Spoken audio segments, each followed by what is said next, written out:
Hey guys, Yuriy here, product owner of the GoMage PWA Storefront. In today's video, we'll be looking at our Algolia search integration. The Algolia search is a powerful tool that allows customers to easily find the product that they need.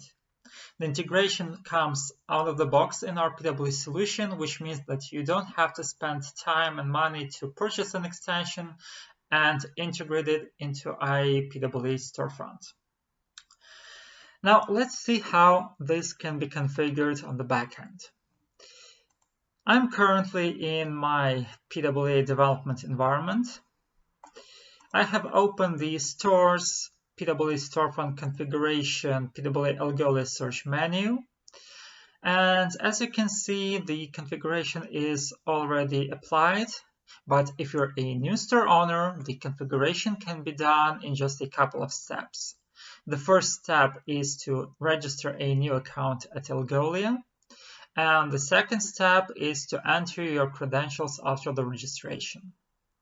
The link will open a page in the Magento admin panel for you to enter all the necessary information. And if you have any questions regarding how to configure Algolia, you can always review the documentation or submit a support request to our team. So once Algolia is configured, all I have to do now is verify that the Algolia search integration is applied to the storefront. So for this, I'm going to open Stores PWA Storefront Configuration PWA Storefront, go to Design, Header, and verify that the Algolia search widget is applied. As you can see, it's applied, so I don't have to make any more changes. If it's not applied, I would just have to drag and drop the specific widget over here and save the configuration. Once the configuration is done, the Algolia search will be available on the storefront.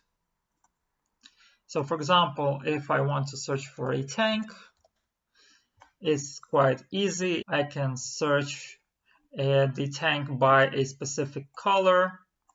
And if I see the product that I want, I can click on it and open the page. Thanks for watching. I hope you liked this video. If you have any questions regarding the Algolia search integration, feel free to let me know in the comments below. And of course, don't forget to subscribe to our channel and stay tuned for more videos.